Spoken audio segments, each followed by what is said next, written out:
Hi, everyone. Good evening, good afternoon, wherever you are. Welcome. So, um, it's good to see all of your faces tonight. So, I want to start by saying that tonight, soon, as the sun goes down, will be Yom HaZikaron, which began in Israel about 10 hours ago. And unlike here in the United States, on Memorial Day, which I think is a day taken seriously by vets and by families of vets, and by many other people just treated like a day off, and a day for sales and barbecues and beach. In Israel, as many of you know, Yom HaZikaron really is the saddest and one of the hardest days of the year.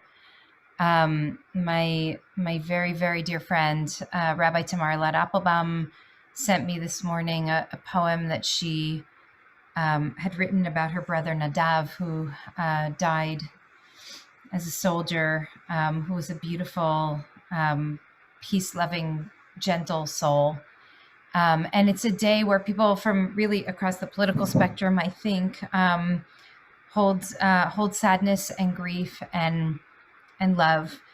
And thankfully, over the last couple of years in Israel, this day has taken on a new kind of significance in many ways, as Israelis and Palestinians from the Parent Circle Family Forum and also from Combatants for Peace have decided to share grief together. And I think that some of you, or maybe many of you, were with us this morning as day turned into night in Israel.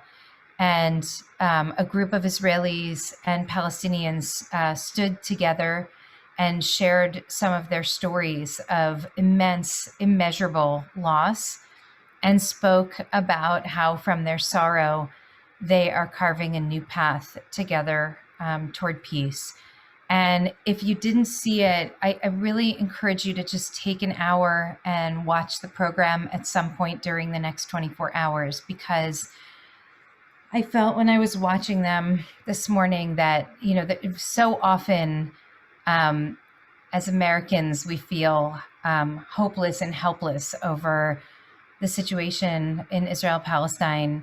And here are people whose lives have been absolutely torn apart by violence, and they have found a way to hold hope and not to live from hatred, but to live from love. And I left feeling, as I always do after this day, I felt inspired and I felt hopeful. The Palestinian, it was led by two people, a Palestinian and Israeli, and the Palestinian woman named Raida asked at the beginning that we put our fear aside in order to enter this time and space with an open heart. And at the end, she said, remember that fear that you put aside at the beginning of the evening? She said, now we can choose to not be controlled by our fear, not to allow anyone to use it against us. She said, we have an opportunity today and every day to ask ourselves, are we willing to be enslaved by fear? And I wanted to just start our session tonight with those words, and in her name. We are obviously holding so much week after week as we come into this space, which really has become a sacred space together. And this week we also hold, on top of everything else that we have in our own hearts, we also hold this situation in Israel and Palestine, this immeasurable pain and grief, and also this hope. We also hold the violence on the streets in Minneapolis. As many of you and as I have been tracking the trial over the course of the last nearly 2 weeks, and witnessed in the midst of it that there was yet another police shooting of another unarmed Black man, a 20-year-old who called his mother when he was pulled over, and she was on the phone with him as it happened, as you all know by now. And so I also lift up the name of Dante Wright tonight, and his mother and his community, his friends and family who hold him in grief now and in loss. And I just remind us that as we engage in this conversation over the course of this time, we're talking about taking really age old concepts that are rooted in our text and our tradition, and our sacred responsibility is to hold them as a lens through which we engage the world, not to engage them on Shabbat when we study Torah and then the rest of the week just to be regular old civilians, but to be people who take this wisdom and allow it to help us shape our engagement with the world. And in this particular moment, in all of these ways, with all of these intersecting challenges and crises, I hope that tonight's session will give us a little bit more perspective, a little bit more clarity, and maybe more of a language to help understand what's going on in this country, in Israel and Palestine, and really around the world. So, all right, this is not an easy one. None of these sessions really is easy, but there's some hard material here. So this is my trigger warning to you. I will also say that this is a text that that many of you have seen before, and a text that we as a community have actually studied before, because I gave a sermon about this on Rosh Hashanah a couple of years ago, in the midst of the Me Too movement, trying to understand how this moment is contextualized in a story of gender-based violence that reaches back to the beginning of time. And there are so many different ways that we can look at this story. But as Rabbi Kasher and I prepared this class, we felt it was critical to look at not only the origins of violence in our society and our tradition, but it's specifically at the origins of gender-based violence. And I will tell you that as I went through texts and began to prepare for today, I realized that as much as I feel it's absolutely critical to talk about gender-based violence, I also want to think and speak more broadly about what we learn about violence and vengeance, about retribution and restoration. So this will not be a session where we say, yes, all of those gender questions are important, we'll look at them another time, which often happens. But I want for us to really understand that this is very specifically about gender-based violence. But I also want us to be able to look at the broader arc of what I believe the Torah is crying out to us to discuss in light of this text. So we're going to start in a moment, but I realized that I started by telling you a couple things that I'm holding tonight, including Yom HaZikaron and including what's happening in Minneapolis and these, I think it's now the third night of curfews there. And I also just want to ask you to tell me what you're holding tonight as we enter this space. And you can write it in the chat to everyone if you're comfortable doing so. But if there's something that you have seen or that you're experiencing or holding that weighs on your heart as we enter this conversation tonight, I just want to ask you to take a moment and please share. Thank you, Marta. I know Marta's holding the Chauvin trial, and many of us are. And Jen and Clara, the bills restricting trans healthcare all over the country, in particular in Arkansas, where they just took a very violent swipe at trans and non-binary people. It's hard to see this as anything other than punitive, preventing teens from gender-affirming treatments that they might choose to take at this time. The pain of families with QAnon members, the trial, and the mother hearing her son be killed. Ali Weinstein's continued recovery. And here I thank you. Thank you for sharing that, Lori. And Ellie's doing really well. It's a long and hard recovery ahead, but she's doing really well.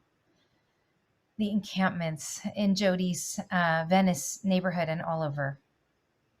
Oh my God, I saw that, Susan. There was a White Lives Matter protest in Huntington Beach on Sunday, and white supremacists in Orange County. And voter suppression bills all over the country, and police violence. Yeah, there's so much. Thank you. Thank you for sharing all of this. Heartbreak and exhaustion, all of the above, so many broken systems.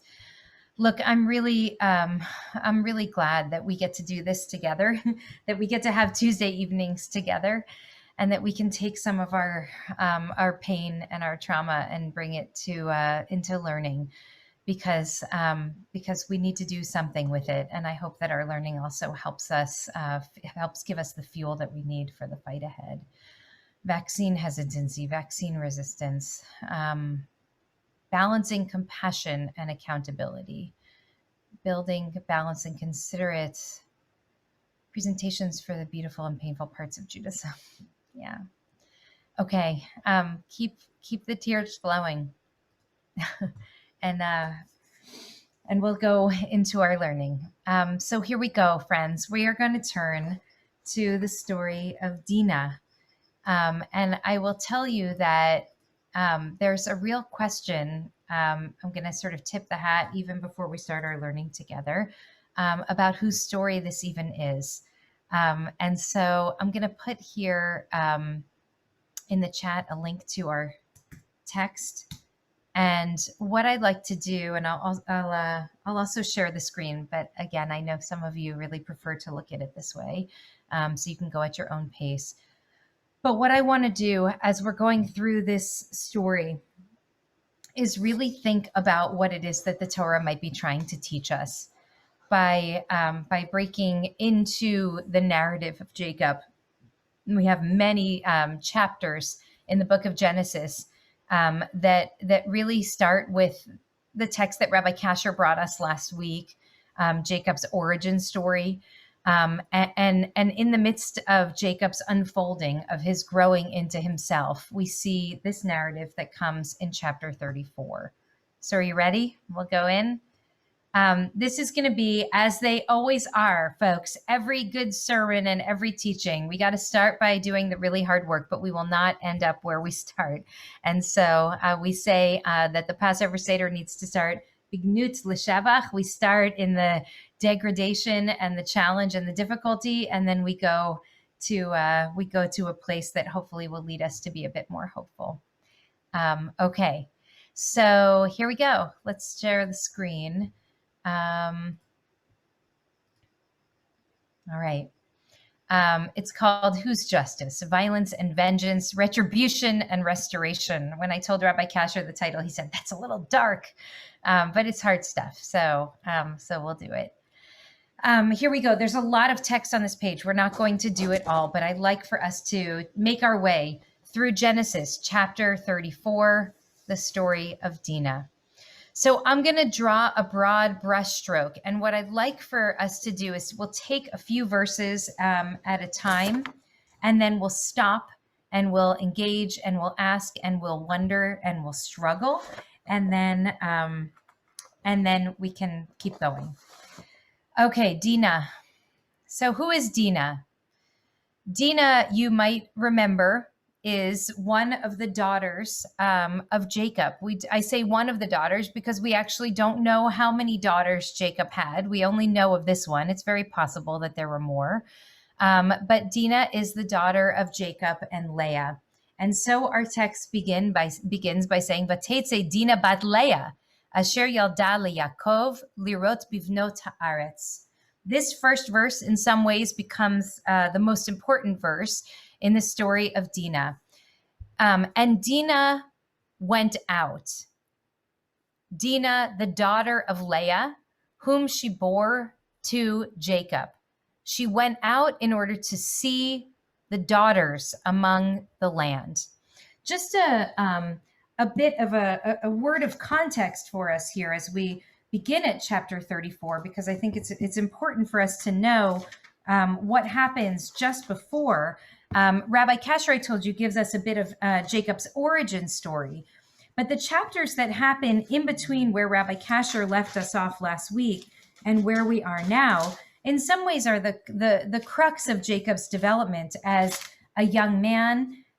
He, of course, goes out and gets married and has lots of children.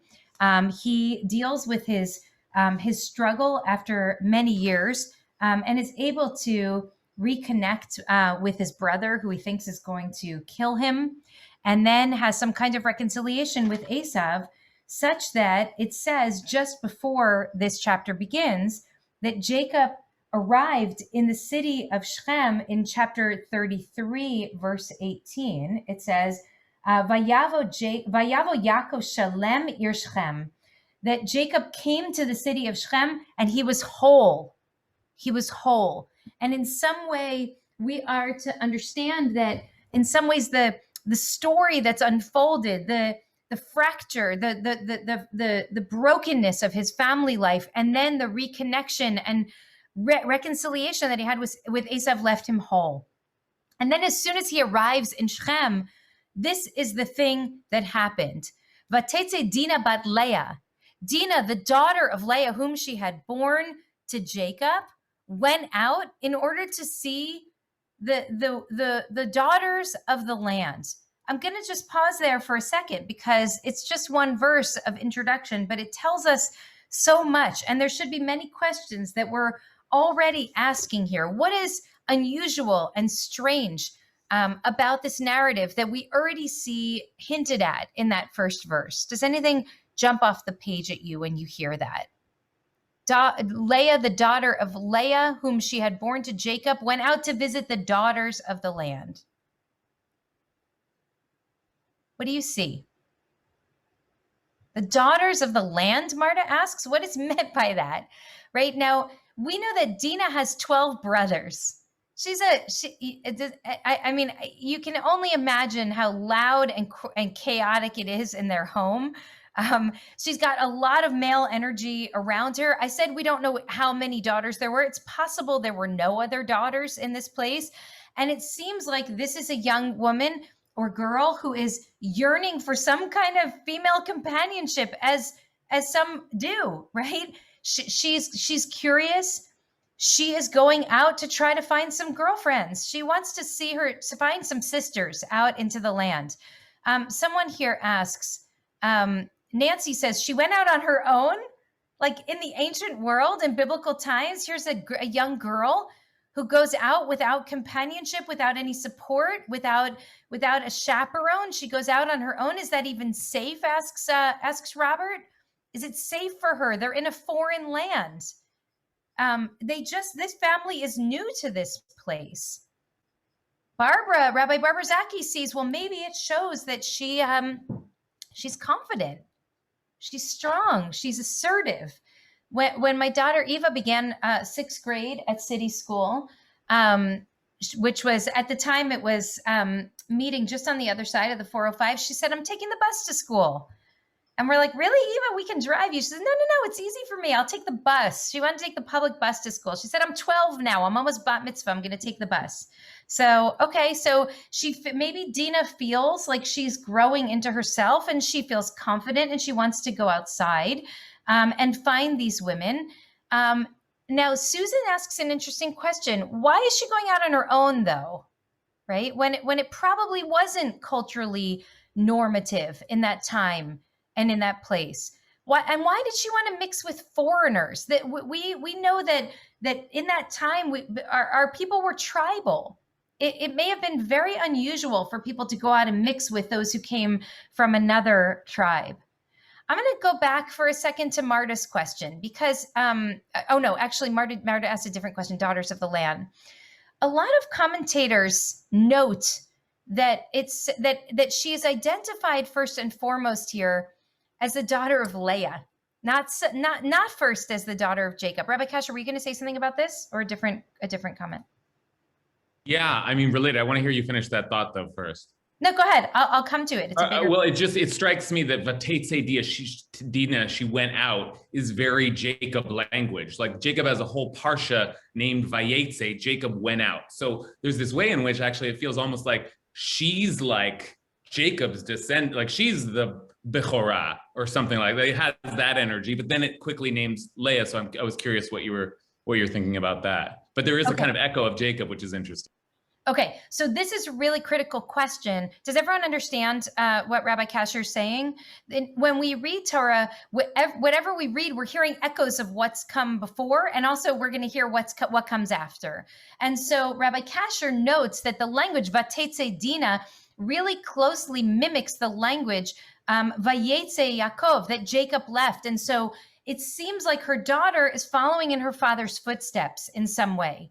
By the way, when Jacob went out, it was seen as an act of courage. It was seen as an act of confidence. It was seen that Jacob was coming into his own in some way. How do we look at this going out differently than we looked at that going out?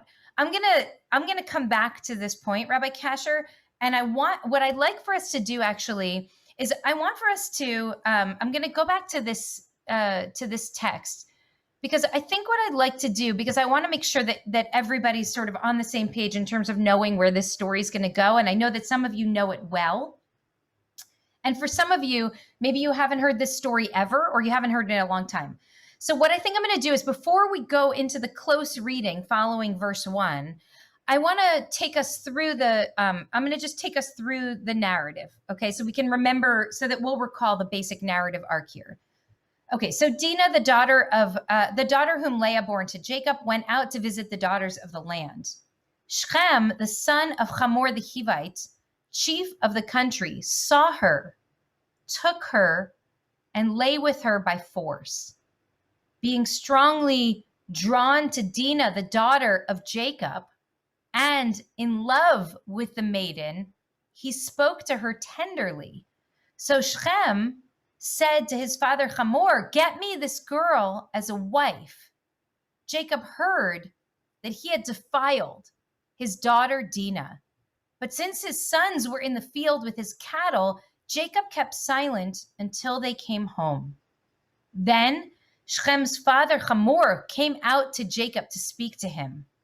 Meanwhile, Jacob's sons, having heard the news, came in from the field.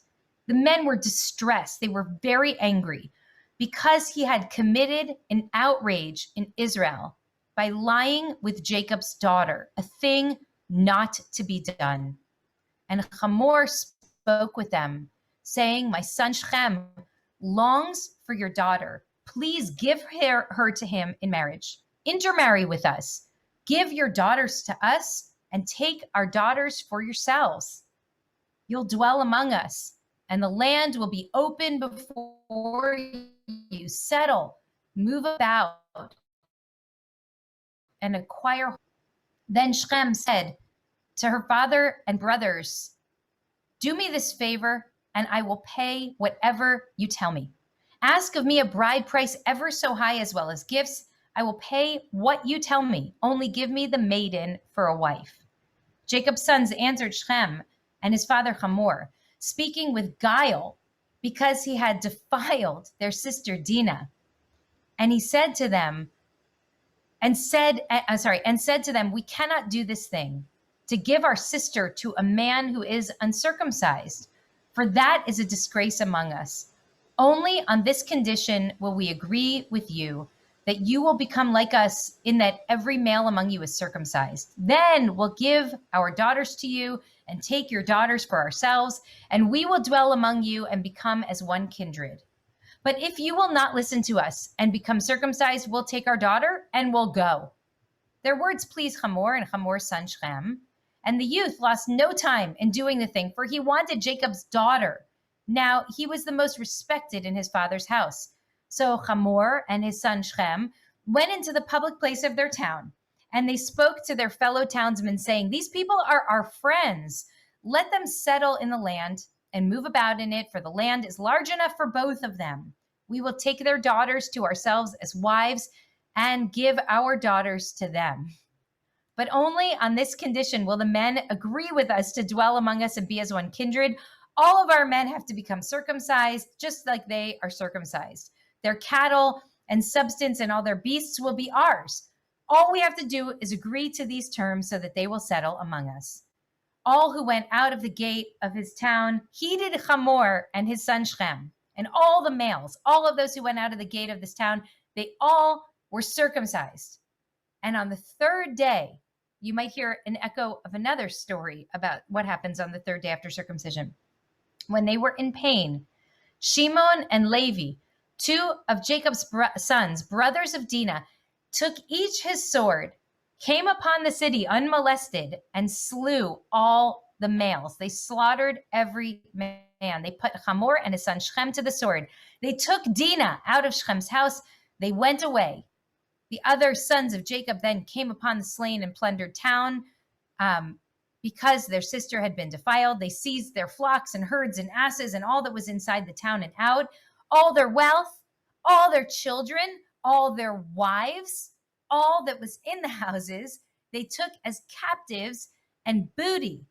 And Jacob said to Shimon and Levi, "You have brought trouble upon me, making me odious among the inhabitants of the land, the Canaanites, the Perizzites. My men are few in number, so that if they unite against me now and attack me, I and my house will be destroyed." But they answered him, "Should our sister be treated like a whore?" And that, friends, is the end of the story. That's how the story ends. And we don't hear about Dina again until one moment later on in the text, when it just simply says in chapter 46, verse 15, these were the sons whom Leah bore to Yaakov in Padan Aram, in addition to Dina. That's it. So this is Dina's entire story. And now that you've seen it in sort of full context, we should be bursting with questions, with pain and with questions. And so let me just ask you now, and then we're going to go back into the close, deep read, and we're going to see how Rabbi Kasher's interpretation that he lifted up a moment ago is going to become really critical to our read of this. But I ask you to think about what the questions are that surface for you when you hear this story in this time. And if you're someone who studied the story many, many times before, that's good, because even just reading it now again, I even just now saw things that I have never seen before in this story that I want to look at too. So, Florine, I'm gonna ask you to unmute so that we can hear what strikes you as you hear the story today.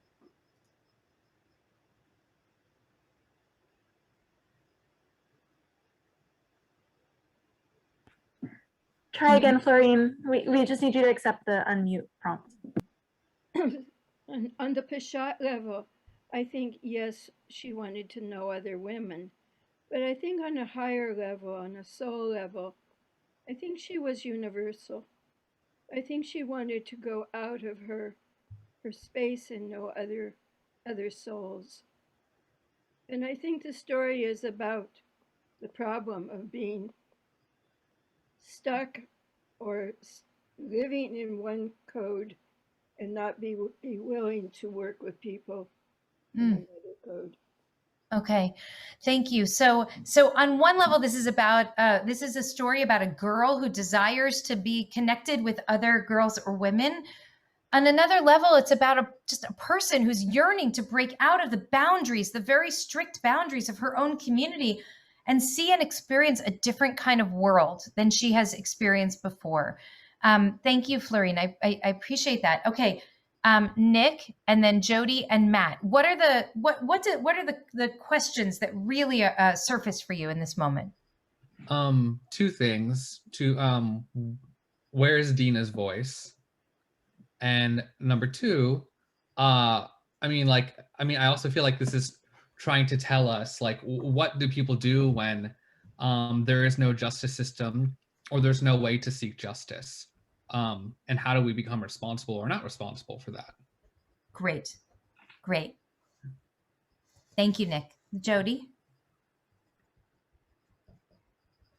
Okay, so let's call a spade, Dina was raped. Serious provocation. Jacob killed the town because his daughter was raped. What I don't understand is why was he angry with his sons? Was it because his sons put off telling him what happened? I don't know.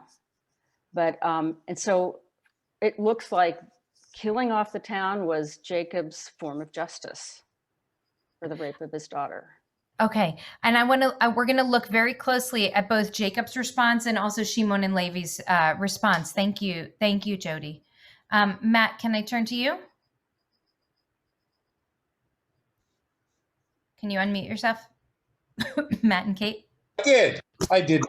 Good. Okay. One of the things that just freaks me out about this is that the rapist and his family is like, yeah, this is the way things are. I saw her, I'm going to rape her, and then I'm going to try to marry her because, you know, I really like her. And that's just, you know, I don't have words.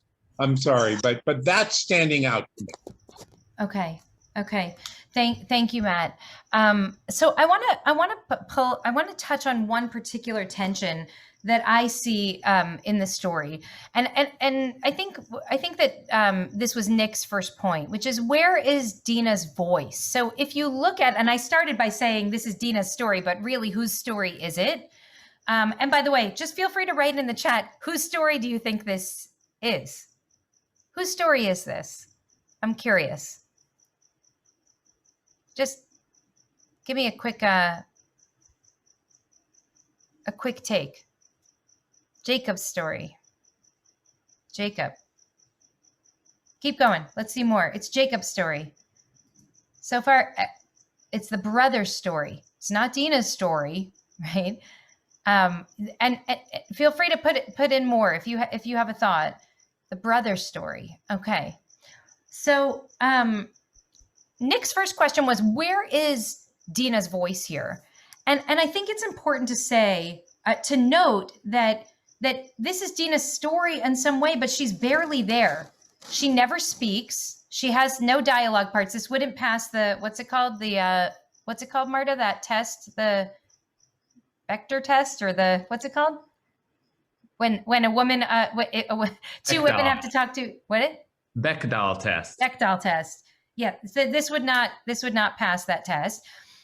She not only does she has no lines of dialogue at all, but after that first verse, which I told you was going to become sort of the linchpin of the read of this text, after that first verse, she takes no action.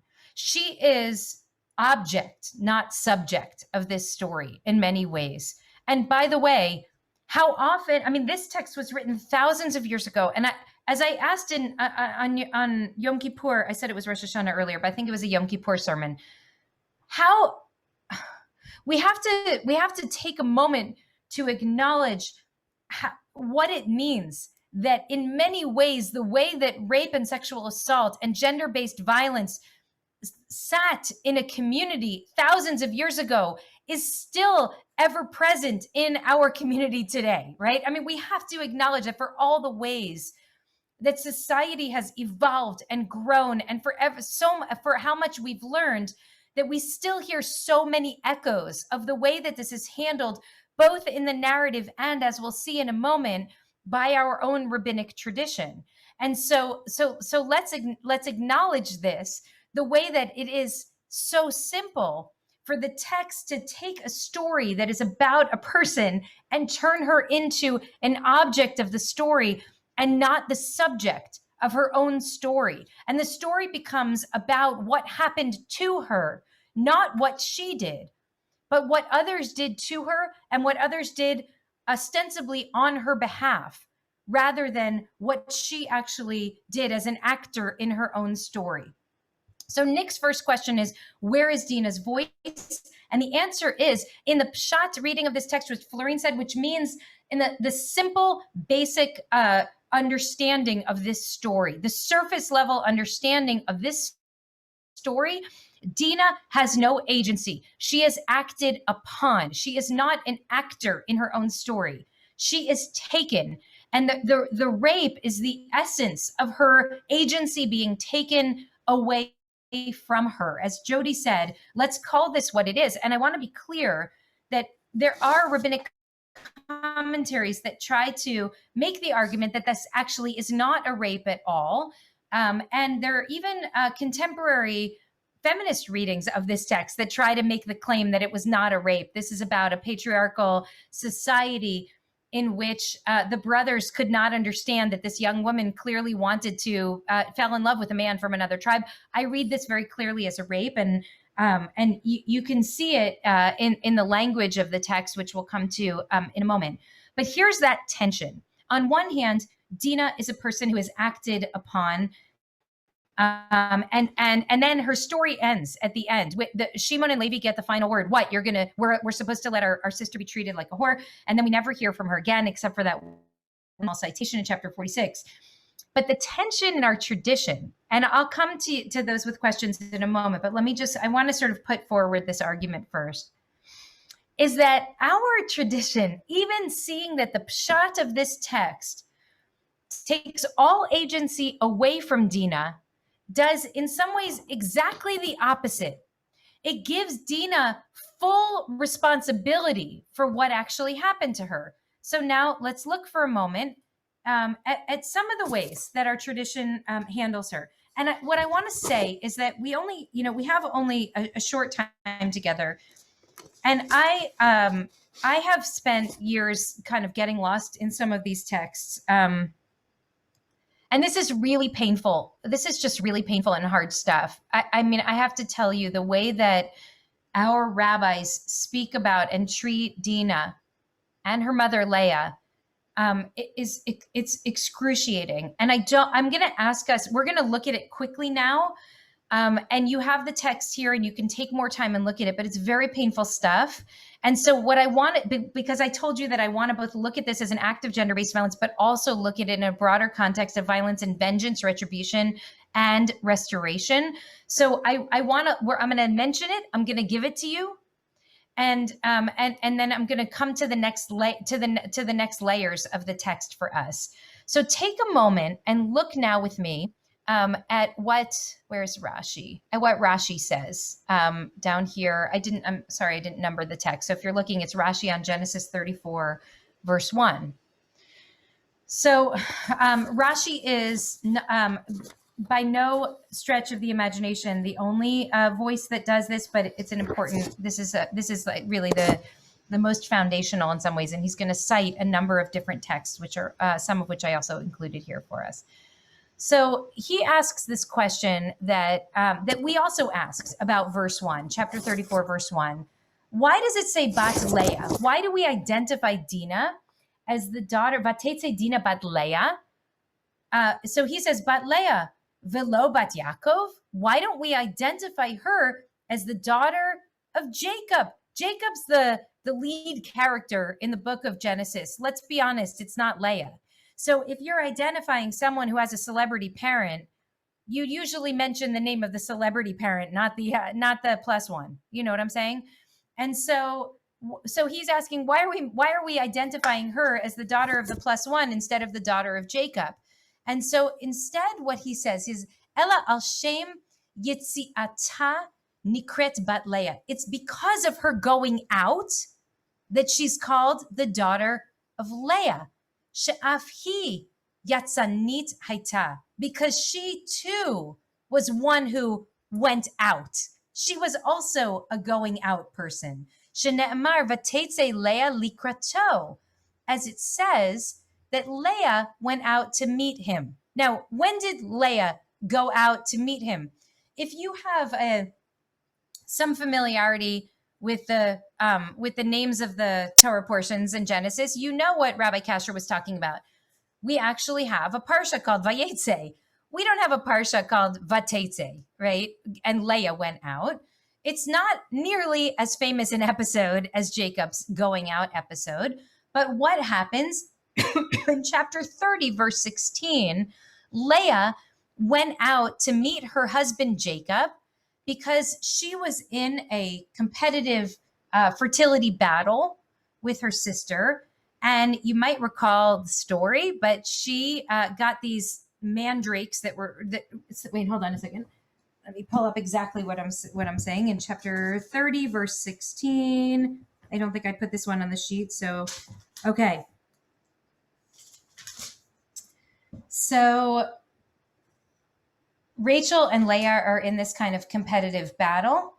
And Rachel, so Rachel says to Leah, Jacob will lie with you tonight in return for your son's, what do we call them? Dudaim, for your son's Dudaim. So Rachel receives, I don't want to just take too much, but I think I have to give you a little bit more context. I'm going back to 14, actually. It's chapter 30, verse 14. Reuven went out in the days of the wheat harvest, and he found these dudaim in the field, and he brought them to Leah, his mother. And Rachel said to Leah, please give me some of these judaim, because it seems like Rachel believed that having these things would help increase her fertility, her likelihood of getting pregnant. But she said to her, was your taking my husband insignificant? And now to take even my son's judaim, it's not enough that my husband loves you. Now you also want to get these fruits that my son brought out. And Rachel said, okay, you can sleep with Jacob tonight. These are the two wives negotiating over who's going to get to sleep with Jacob that night. Give me the mandrakes or the dudaim, and in return, you can have the husband for the night, okay? So when Jacob came in from the field that night, Leah went out to meet him. Vatetse Leah. Leah went out to meet him. Now, why is she going out to meet him? Because she's going to sleep with him. And so what Rashi's saying is, and in the hopes of getting pregnant, so what Rashi's saying is that when Leah went out, Vatetse Leah, it was for sex. And so clearly when it says Vatetse Dina in the beginning of this parsha, in the beginning of this parak, this story, it's also that she's going out in order to have sex. So when a woman goes out, she's going out because she wants one thing. She wants sex. And then he goes on to say what might be one of the most offensive and problematic statements in the Midrash. He goes on to quote, this is from Genesis Rabbah.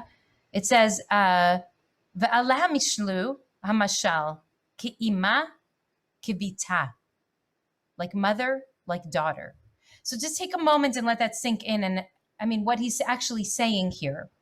If you want to understand what actually happened to Dina, you have to look closely at that first verse, chapter 34, verse 1. And what you will note is that Dina is identified as the daughter of Leah. Why the daughter of Leah, not the daughter of her celebrity father, Yaakov? Because she's a lot like her mother. How is she like her mother? Her mother went out for sex, and so too did she. And while her mother succeeded in having sex with her husband, Dina succeeded in attracting the attention, the sexual attention of this man of Shechem. Therefore, who's responsible for what transpired in the palace when Shechem grabs Dina? It's obviously Dina, because like mother, like daughter, she went out there and she asked for it. Literally, the she asked for it argument is 2,000 years old. I mean, I don't know when exactly Bereshit Rabbah came, which is where Rashi's pulling it from. It's at least 1,500 years old, okay? You can go through some of these texts and you'll see even more explicit about how Leah, some of the texts will tell us that Leah put on jewelry because she was trying to attract her husband, because her husband was more in love with the other wife, with her sister Rachel. And so too, what did Dina have to do, the rabbis ask, in order to try to attract the attention? In other words, very clearly, what was she wearing when she went out that day? Some will contest that this is in any way an act of violent assault. Others will say clearly Shechem acted in an act of violence, but he did so only after she went out, essentially inviting that act of violence, because she clearly went out asking for sex. Sean, I want to come to your question. Is it Is it still a relevant one? It's yeah, it still is, and Okay. I just want to I just want to acknowledge before I say anything that I just want to acknowledge the difficulty of this the difficulty of these passages for everyone. This is really painful stuff, and if there are folks out there who are uncomfortable, I want to say that you're seen and respected. What struck me, you asked early on, and I think it's relevant to what you just said. You asked early on about what is jumping out from the text, and for me, what's jumping out of the text, and I'm trying to work through whether I think there's some, and I'm thinking about Tamar, and I'm thinking about the daughters of Zelophehad. So I'm putting it in a context. But what jumped out to me about this text is possession, and if you look at the text, the number of the male possessive pronoun is in this paragraph. It's everywhere. And the word bait is repeating over and over and over again. And like this final where it lands at the end with what Shimon and Levi said, it's like this male like egomania in a way, basically like, should my house be dishonored? Should my name be dishonored because of all of this? There's this theme of possession, which I think parallels what the Bereshit Rabbah is like doing so much work to discredit and dehumanize Dina. And the other thing that's happening is the text is just hitting us over and over again with this notion of a house, and it's his, and it's his, and it's his, and it's his, and it's just, like there's a lehavdil. There's like I will just say it's repetitive. I won't say it's an assault, but it's the text is violent in its insistence on possession. I'm just so struck by it. Yeah, and thank you for saying that, Sean. Nick, if it's okay, I want to push forward because I see what our time is, and I can hopefully, and I'll be able to come to you after I put another idea there. Okay, so thank you for saying that, Sean. I appreciate that. So what I want to lift up about Dina is that there's a tension, because on one hand, the pshat of this text, the simple reading of this text, is that this is a person whose agency is taken from her. Initially, she has one action initially, and then after that, her entire story is one in which she is object and not subject. And yet, in the eyes of our tradition, and Rashi is not unusual here, and I will tell you that this goes on. I once collected just midrashim on Dina, and it's devastating stuff, and it goes all the way through contemporary readings of her. I can tell you that Jacob Neusner, he wrote, this is a contemporary scholar, and he said the verb go out when associated with a woman carries the sense of a whoring, he said. Okay, so now what's going on here? Because also Jacob went out, as Rabbi Kasher pointed out. Jacob also went out. He went out far more prominently than Leah went out. And this is just a classic case of confirmation bias. And what's clearly happening is that a tradition that is rendered through the eyes of patriarchy will absolutely reinforce patriarchy. And so keep that in your mind for a moment as we now go to Nick's second question. So Nick's first question is, where's Dina's voice? And the second question is, what happens when there's no justice? And now I ask you to look with me or consider with me Jacob's response and the brother's response. So Jacob's response comes in verse 5, and I'll read to you again what it says. Jacob heard that he had defiled his daughter Dina, but since his sons were in the field with the cattle, Jacob kept silent until they came home. Then later on, Jacob keeps silent again. And you have to, if you look through the text closely, you'll notice that Jacob is almost as passive as Dina is. And Jacob is a very active character from the moment of his birth, when he comes out yanking on his brother's ankle, like we learned in last week's class, through many acts of deception and acts of creative ingenuity. This is a person who is an actor in the world. In this story, he's almost entirely passive. He hears that Shem has done this horrible thing, and he does nothing. Why? He's waiting for his kids to come home. The kids come home. They have a very different reaction than their father. But let me just take a moment and put out a couple of possibilities, and I'll invite you to also share your own thoughts in the chat right now. Why is Jacob silent in this moment? Why is he silent? This is an active man. He is fully self-possessed. He has acted in extraordinary ways to exert his own agency. Why in this moment is he silent? And I'll give you, there are a couple of interpretations. Shimshon Raphael Hirsch says, well, maybe he's just delaying because he wants his brothers to be part of this decision. And so he needs their help. And so he's waiting for them to come home so that he can help them. Midrash Tanchuma has this read that actually silence is an expression of wisdom in the face of evil, that sometimes when confronted with real evil, silence is the best answer. Malbiim suggests, another commentator, that actually Dina had already been raped. There was nothing else to really do at this point. It's not like he could turn back time.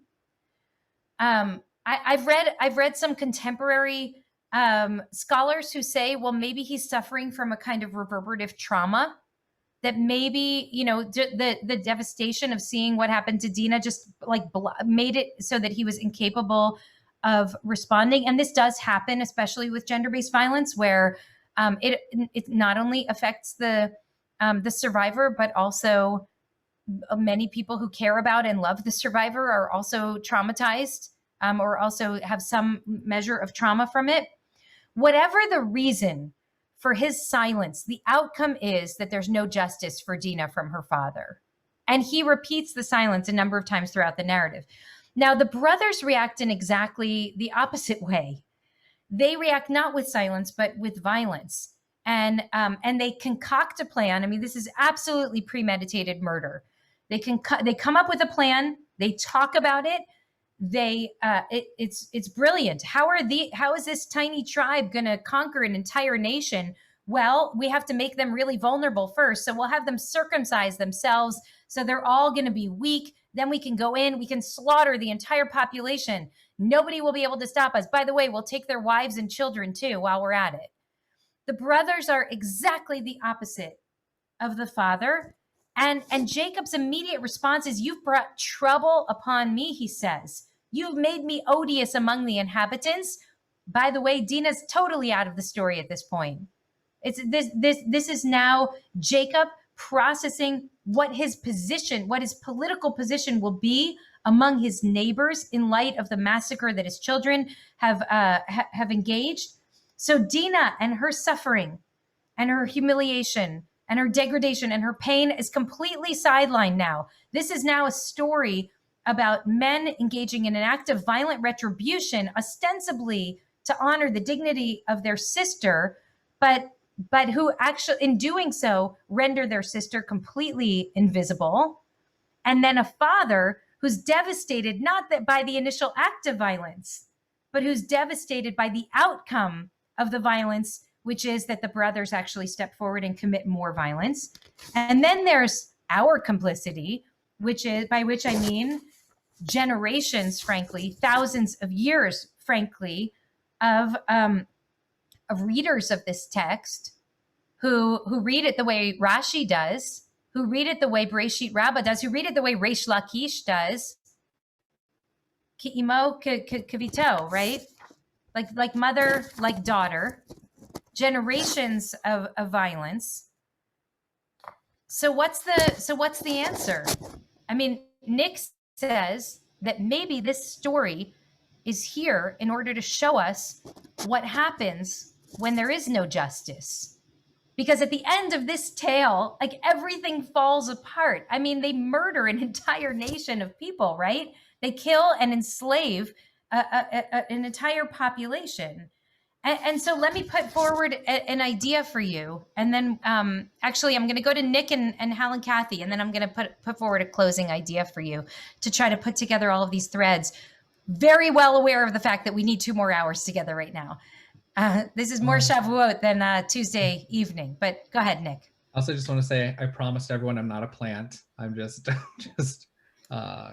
contributing what's coming to mind. But I feel like it matters how we tell stories, and the Torah acknowledges this as well. And it's no mistake that Dina's name is Dina. Like when we say Baruch Dayan Haemet, like blessed is the true judge, or like in a Beit Din, what is a Beit Din? It's a court that renders, or supposed to render, judgment and hopefully justice, right? And I feel like the remez, like the hint, sort of like that the Torah is hinting at with Dina's name being about justice, and then having her voice completely absent from the story is saying nothing about this is justice, right? I think it's trying to tell us that this story is really about the absence of justice, and her name is supposed to be a signal to that.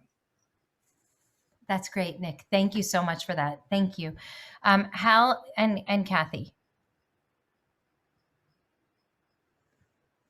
Okay, so it seems to me that, one punchline is like mother, like daughter.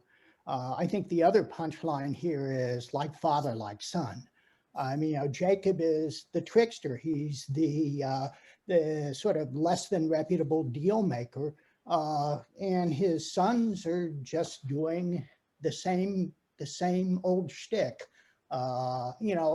Because from a material sense, the bottom line of this story is they get a lot of property and a lot of wealth out of it. And so, I think it's just, a reflection on their father as much as Dina is a reflection on her mother, according to the commentators.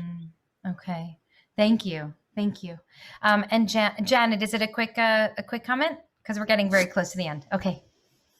I just wanted to reflect on what you started with, that what we heard in the joint program this morning was how Israeli and Palestinian families who are suffering have come together not to seek revenge, and how here we are 2,000 years later and we're still being reminded of that, the importance of not seeking revenge. Yeah. Thank you. Thank you, Janet. And it was very much on my mind as I was preparing these texts, in particular, the story of one of the Israeli participants who spoke. Actually, several of the speakers spoke about their desire for revenge, their hunger for revenge. And one of the men shared his story that he was 12 years old when his older brother was abducted and killed. And it took years for them to find him and find his body. And he said he had this, I think he described it as a fire burning in his being. And it took him a long time to identify that fire as grief. And all he wanted was to burn everything down, because there was no justice. And it took him a lifetime to turn that desire for revenge into a desire for peace, right? For actually finding a way to build a just society together. I know that there's so much more to be said here, and I don't want to cut it short. But I also want to just share with you that I obviously hear this in the context of what's going on in Minneapolis, which I started with too. And I actually went down a kind of interesting rabbit hole trying to find the exact origin of the chant "No justice, no peace." And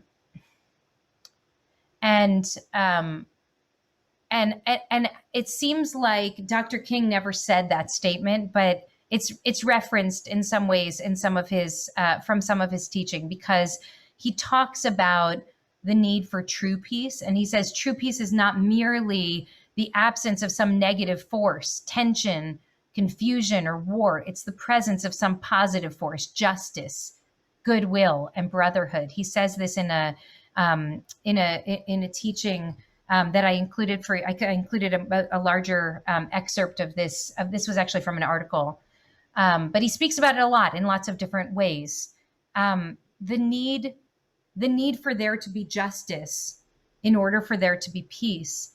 And I can't help but look at the Dina story and think about this warning that's being shot across the generations that says that silence and violence do not lead to justice. And in fact, both of them do violence to the victims. That Jacob's silence was an act of violence against Dina too. and that the brothers' act of revenge was also an act of violence against Dina, and that what they really needed was to build a system of justice in which Shrem, a perpetrator, could be held accountable for the act of violence that he engaged. And I found this incredible little recording that I was listening to just before we started. And what I really wanted to do was transcribe the whole thing for you. And then class came and I didn't have a moment, but I'll share a link with you. But this is from a man named Ben Ferenc, who was the lead US prosecutor in the Nuremberg trials.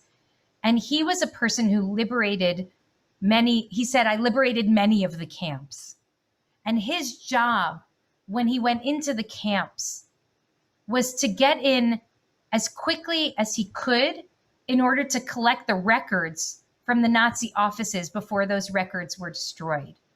And he shares in this speech when he wins the Anne Frank Award, he shares that because of the records that the Nazis famously kept meticulous records, which they tried to destroy when it was clear that the war was actually ending. But because of those records, he was able to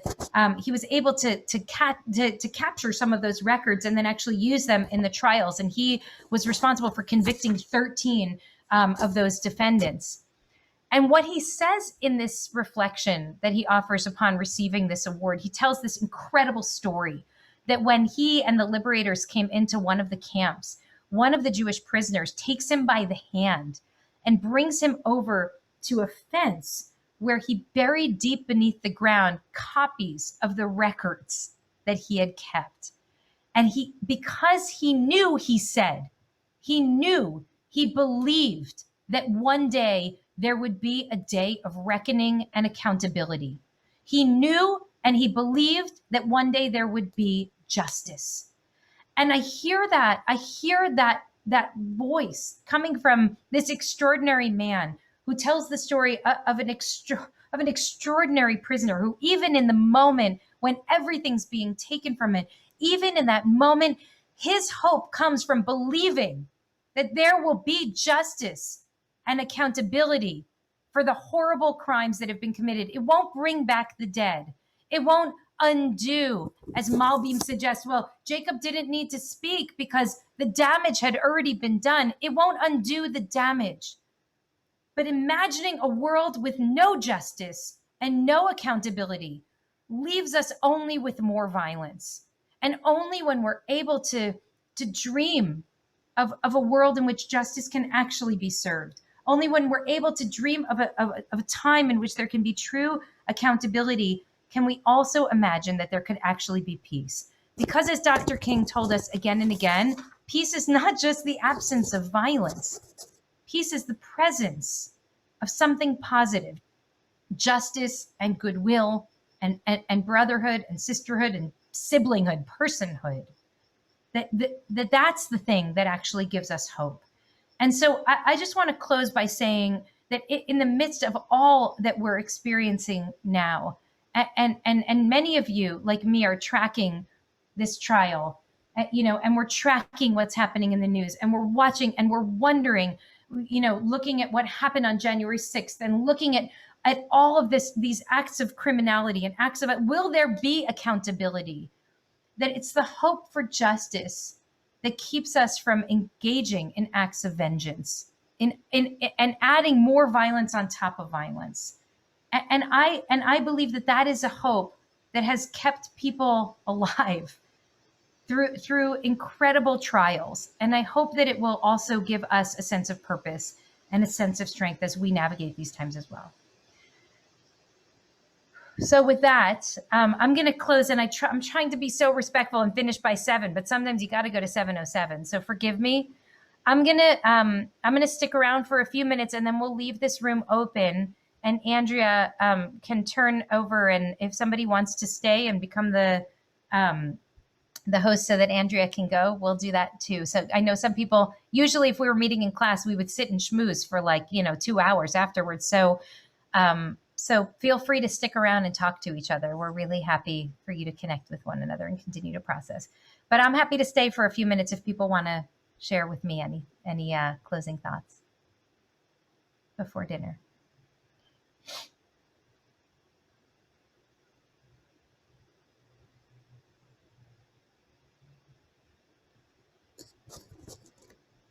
It is incredible, right, Rabbi Kasher? Vayetze Yaakov. Like it is, I mean, it's so clearly you hear the echo of Jacob, but they hear Leah because they want to. I mean, yeah. First of all, you're like the master teacher of this chapter. Like I feel so grateful to learn this with you. It's like, it's such a difficult part of our story, and you really like hold it so beautifully. Yeah, I mean, I have a after the class question, if I can ask. One of the things that I think about in this story that that I think you laid out for us so clearly is the way that they ask the other guys to circumcise themselves, which is like a sexual thing also. And like, what's going on? I wonder what your read is on that. Like their response is to take violence, but also to take violence on like the sexuality of these other men and turn it into like about their genitals. And I don't know, it's just because that's such a weird aspect of the story to me. Well, also sexual and also holy. Like what does circumcision mean to Shimon and Levi? This is an honor for them that their, great grandfather was chosen by God to be in a covenantal relationship, which will be marked by the Brit Milah. And then they're going to ask the men, their enemies, to weaken themselves by doing the thing that God asked Abraham to do. I mean, it's twisted. Yeah, you couldn't write a better story. Like it's unimaginable. Like they're going to say this thing that is in some ways our superpower. This is the way that we engage in this small act of self-harm as a sign of love of God. You will now do in order to weaken your bodies. Right? Matt, do you have a question? Well, I'm sorry, I'm trying to unmute. There, I'm unmuted. I just want to add to that these guys seem good people, except for the rapist. They're being asked to do this thing to be in harmony, and they go, okay, look, we're going to be together. We're going to be one group. Isn't this good? It's worth this thing. Right. They're good people being hurt. You know. Matt, you're raising a really interesting point, which is some people say that this whole story is a polemic against intermarriage. That this whole narrative, remember I asked whose story is it? Like we could also ask, what is this story fundamentally about? And some of our commentators, like some scholars actually read this as a polemic against intermarriage because they're actually willing to be full equal partners with us. So much so that every man in their entire community will essentially convert, right? I mean, their circumcision is a form of expression that they're joining our people. And we're like, no, we won't take you, right? So, and I mean, you raise a very, very, very good point. And I also think that it does fuel the overarching theme, which is without justice, really good people are going to get hurt too, right? I mean, this is collateral damage. All of Shechem, like all of the people of Shechem who are good, decent people, they are all getting caught up in the revenge in the revenge of Shimon and Levi. By the way, did you hear Chava Alberstein's Chad Gadya at the end of the parent circle today? Oh my God. It was incredible. So she takes the Chad Gadya. You have to hear it, but they ask, Ma yishtana? Instead of manishtana, what's, like what we ask this question, like, why is this night different? And she says, Ma yishtana, what will change? And she says, Ani eshtana, I will change. What will change? I will change, because Chad Gadya is this cycle of violence and killing and vengeance. And yes, let's just be honest. In the cycle of revenge, in the absence of justice, good people die. Matt, you're right. Innocent people die. The people of Shechem had nothing to do with the rape of Dina. And they paid the price for it, because that's what happens when there's no justice and we have to engage in bloodshed as an act of revenge.